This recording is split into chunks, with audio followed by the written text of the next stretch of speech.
My name is Laura, and I'm 43 years old. I've been married to my husband, Jack, for 12 years. He's the same age as me, and we used to work together. Now, we work in different branches, but we were in the same department before. Jack is a responsible person and is admired by his team. He's a bit vain and doesn't like to show his weaknesses. He was confident, flashy, and very masculine. His work performance was excellent, and his bosses expected him to get promoted easily. On the other hand, I'm more low-key and not very noticeable. I was surprised when Jack pursued me passionately because our personalities are so different. After dating for 3 years, he proposed to me with a big bouquet of roses. I had never felt so loved by a man before, so I accepted his proposal right away. I couldn't wait to start our wonderful life together. However, we ended up living with my in-laws without any prior discussion. I wanted to refuse, but Jack was firm about it. "My parents are good people, so everything will be fine," he said. He explained how much they were looking forward to living with me, so I couldn't refuse. We've been living with his parents in their home for the past 12 years. Life was unimaginable when we first got married. "Laura, you've forgotten to clean the entrance again." My mother-in-law would nag as I finished making breakfast for everyone. "This happens every day." "I'm sorry," I would say. I would apologize, but she would reply, "Just saying sorry isn't enough. If you understand, go do it right away." Even though I had to go to work, I was treated like a servant every morning. For the past 12 years, living with my in-laws, I've been forced to wake up at 5:30 a.m. to cook breakfast and clean. My mother-in-law, who is a housewife, should have time to do housework herself, but she doesn't. I rush through the morning chores, go to work, come home, and immediately start cooking dinner. By the time I go to bed, I'm so exhausted that I almost pass out. This has been going on for so long that I've become weak and often feel unwell. The cause is probably stress. Do the cleaning properly. I don't want the neighbors to think we're neglecting it. My mother-in-law would say as she relaxed in the living room, eating the breakfast I made. "If you don't finish quickly, you'll be late for work," she would add. Even with this going on, my husband never once stood up for me. My father-in-law would hide behind his newspaper and pretend not to see. Since moving in with my in-laws, I've been subjected to terrible mistreatment. The stress has caused my weight to drop drastically, and I now look unhealthy. My period stopped due to my sudden weight loss, and I couldn't get pregnant. Despite being the cause of this, my mother-in-law continued to blame me. Before getting married, I cared about how I looked and was healthy. Now, there's no trace of that. The stress from the mistreatment and the shock of seeing my reflection in the mirror make me feel depressed. I had become completely submissive to my mother-in-law. I lost all motivation and couldn't bring myself to leave the house. It was during that time that I received news of my father's death. He had suddenly passed away in an accident. I hadn't been back to my parents' home in a long time because my mother-in-law and husband would criticize me for wanting to go. I deeply regret not visiting more when I heard that my father had passed away. My parents' home is about an hour's drive from my in-laws' house, so it's not too far away. I asked them if they would come to my father's funeral. "My father's funeral is happening," I said. "Well, we won't be going. Just have your family there, okay?" They cut me off before I could finish speaking. I never thought they could be so heartless. I simply replied, "I understand," as I held my trembling shoulders from anger and sadness. Many people attended my father's funeral. He was self-employed and knew a lot of people. Everyone who came to the funeral shed tears, showing how much my father was loved. "Laura, it's been a while. You've lost so much weight. What happened?" My mother, who I hadn't seen in a long time, was surprised at my thin appearance. "Oh, it's nothing." "You're not sick, are you? I can't bear to lose you too." My mother, who had just lost her husband, thought I was ill and started crying. "I'm not sick, Mom. I'm fine. Don't worry." I calmed her down, and we took a break in the waiting room. "Well, if you're not sick, "What is it?" she asked. I thought about my interactions with my mother-in-law and husband. Even when they learned my father had passed away, they didn't say a single thing to comfort me. Anger bubbled up inside me, and I decided to tell my mother about my life with my in-laws. "Actually, I've been experiencing what you might call bride bullying. I'm just so tired," I said, looking down. She looked at me with a worried expression.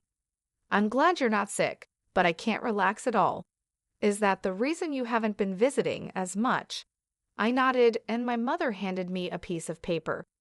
"Read it for yourself and think carefully about what to do next."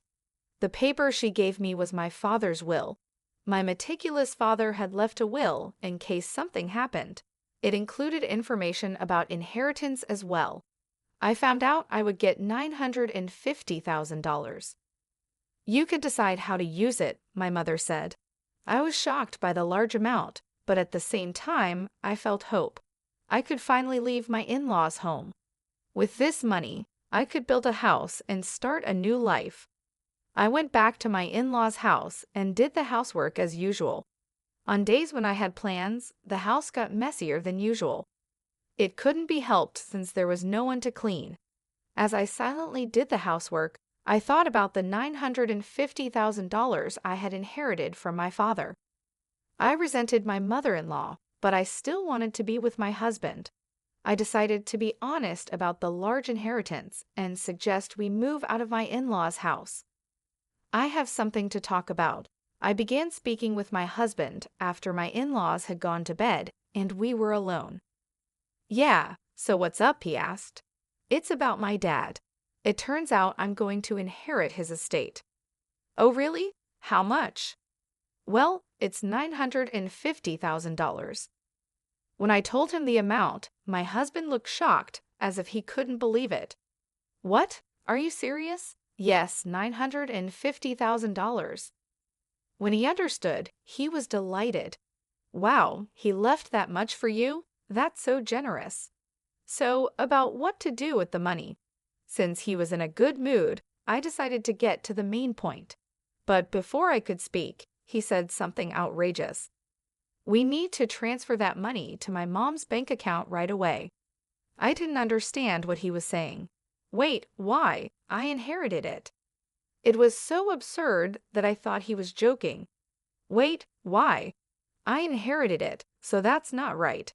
As I laughed and spoke, he slammed his hand on the table. "What kind of nonsense are you talking about? A wife's money belongs to her mother-in-law." He probably didn't even realize he was saying something ridiculous. Looking into his serious eyes, I felt frightened. "I'm sorry, I don't quite understand what you're saying." All I wanted was to talk about building a house for the two of us, but he wouldn't let me and tried to make my inheritance his mother's property. That night, I was so shocked that I couldn't sleep. The next morning, as I was preparing breakfast, my husband and mother-in-law approached me with angry expressions. "So, Laura, I heard that you inherited $950,000, but said you wouldn't give it to me. What are you thinking?" my mother-in-law demanded. She had already heard about the inheritance from my husband. "But I'm the one who inherited it," I protested. "Stop arguing and transfer it to my mom's account right now. A wife's money is the family's money, right?" my husband insisted. The two of them seemed determined to get their hands on the inheritance by force.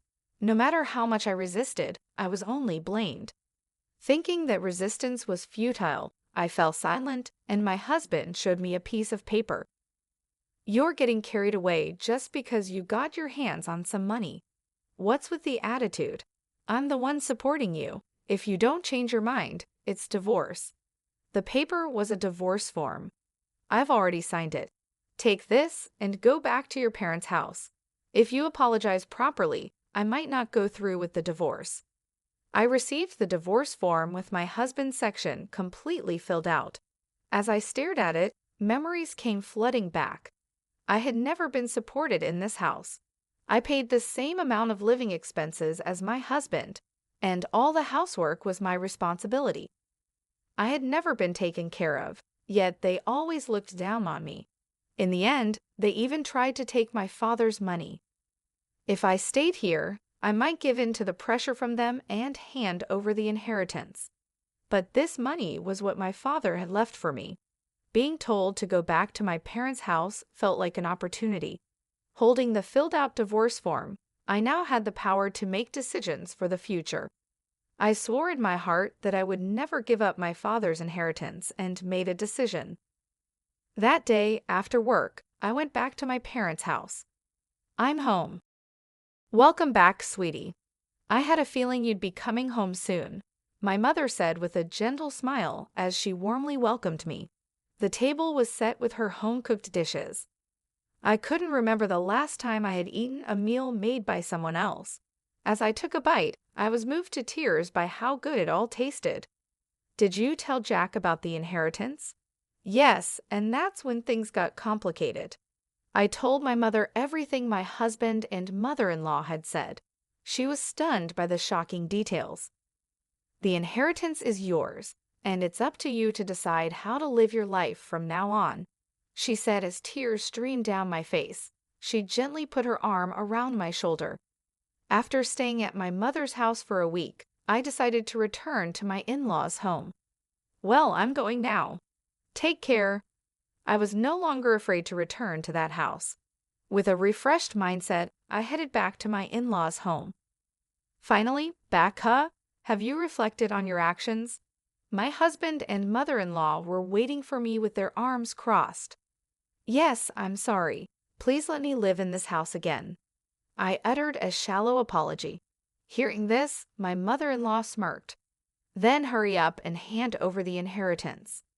Actually, the inheritance procedures are taking longer than expected. It's still not with me. It's a complicated process, so it'll probably take another half a year or more. It takes that long? Well, that's fine. They seemed satisfied, thinking I would obediently hand over the money, but they continued to nag me about staying at my mother's house for a week. "The house is a mess because you didn't do your duties as a wife. Clean it up quickly."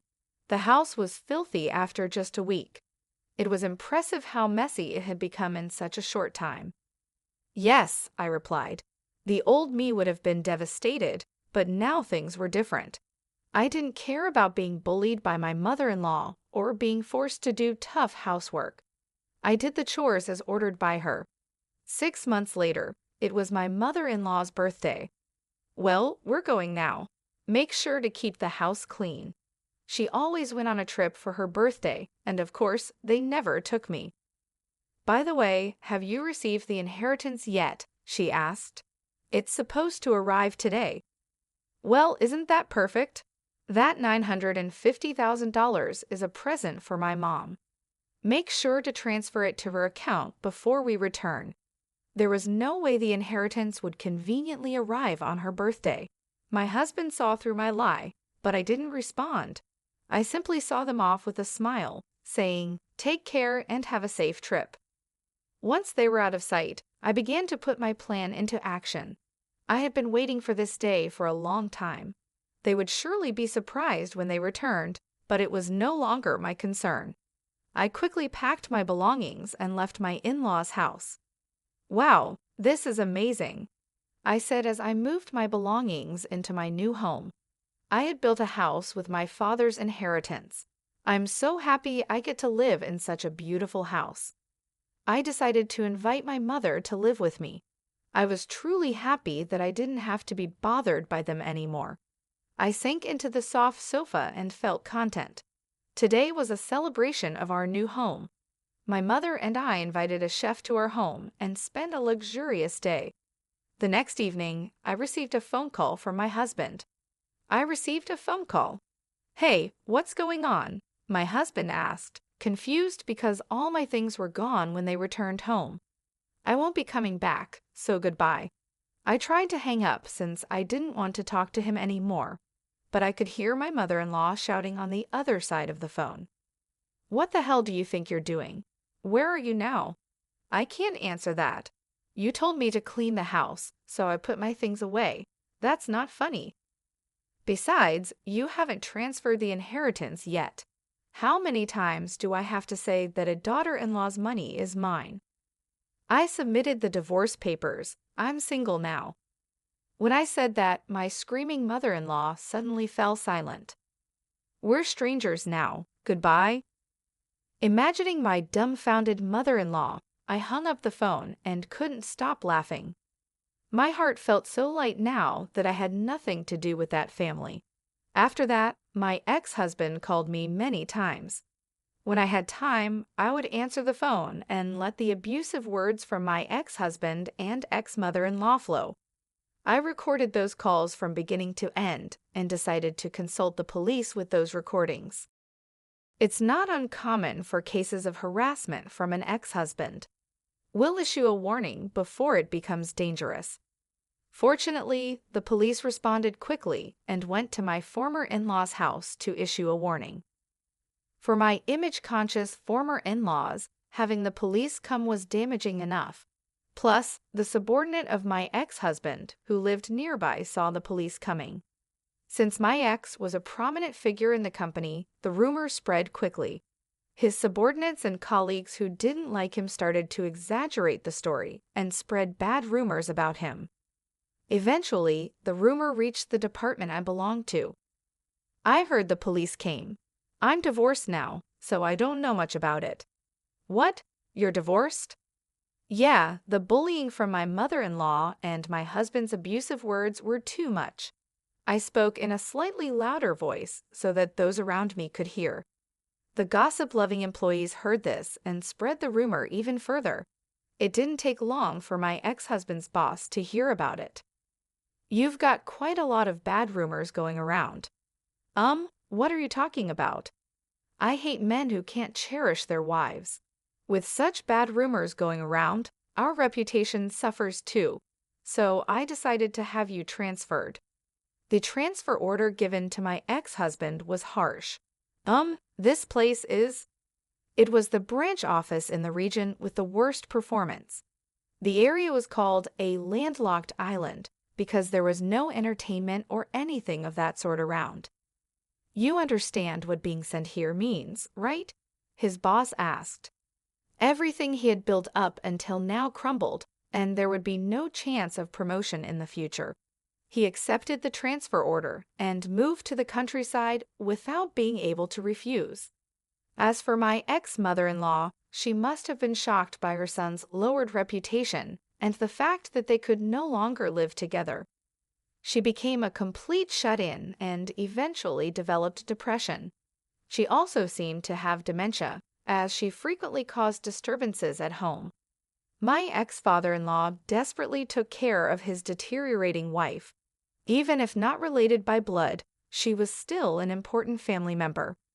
It was only natural that my ex-in-laws faced the consequences of their continuous harassment towards me. Now my mother and I are living happily together. We even started gardening in our spacious yard. If I were still in that house, I would never have found such a wonderful hobby. Having a hobby has invigorated me. My body, which was once worn out due to stress, is now healthy. I remember the day I moved into my new home. It was a bright and sunny day. My mother was there to help me, and we spent the day unpacking and setting up the house. It felt so liberating to finally have a place of my own, free from the constant pressure and mistreatment of my in-laws. We decided to celebrate by inviting a chef to cook a special meal for us. The food was delicious, and for the first time in years, I felt truly relaxed and happy. We laughed and talked about our plans for the future. My mother suggested we start a garden, something we both enjoyed but never had the space for before. The next day, we went to a nursery and bought a variety of plants and flowers. It was exciting to plan out our garden and envision how it would look once everything was in bloom. Working in the garden became a daily routine for us. It was therapeutic and brought us closer together. As the weeks passed, I noticed a significant change in myself. I was no longer stressed or anxious. My health improved, and I felt more energetic. The peaceful environment and the joy of gardening helped me heal from the emotional scars left by my in-laws. One evening, while sitting on the porch and enjoying the view of our blossoming garden, my mother turned to me and said, "I'm so proud of you, Laura. You've come a long way, and you deserve all the happiness in the world." Her words touched my heart. I realized how fortunate I was to have such a supportive and loving mother. I couldn't have made it through those tough times without her. One day, I received a phone call from my ex-husband. "Hey, what's going on?" he asked, confused because all my things were gone when they returned home. "I won't be coming back, so goodbye," I said, trying to hang up since I didn't want to talk to him anymore. But I could hear my mother-in-law shouting on the other side of the phone. "What the hell do you think you're doing? Where are you now? I can't answer that. You told me to clean the house, so I put my things away. That's not funny. Besides, you haven't transferred the inheritance yet. How many times do I have to say that a daughter-in-law's money is mine?" I submitted the divorce papers. I'm single now. When I said that, my screaming mother-in-law suddenly fell silent. "We're strangers now. Goodbye?" Imagining my dumbfounded mother-in-law, I hung up the phone and couldn't stop laughing. My heart felt so light now that I had nothing to do with that family. After that, my ex-husband called me many times. When I had time, I would answer the phone and let the abusive words from my ex-husband and ex-mother-in-law flow. I recorded those calls from beginning to end and decided to consult the police with those recordings. It's not uncommon for cases of harassment from an ex-husband. We'll issue a warning before it becomes dangerous. Fortunately, the police responded quickly and went to my former in-laws' house to issue a warning. For my image-conscious former in-laws, having the police come was damaging enough. Plus, the subordinate of my ex-husband, who lived nearby, saw the police coming. Since my ex was a prominent figure in the company, the rumors spread quickly. His subordinates and colleagues who didn't like him started to exaggerate the story and spread bad rumors about him. Eventually, the rumor reached the department I belonged to. I heard the police came. I'm divorced now, so I don't know much about it. "What? You're divorced?" Yeah, the bullying from my mother-in-law and my husband's abusive words were too much. I spoke in a slightly louder voice so that those around me could hear. The gossip-loving employees heard this and spread the rumor even further. It didn't take long for my ex-husband's boss to hear about it. "You've got quite a lot of bad rumors going around." What are you talking about?" My reputation was ruined because of his actions, but now I can finally move on and live a peaceful life. My mother and I are happy, and our garden are flourishing. I'm healthier and stronger than ever. Cutting ties with my ex-in-law's family was the best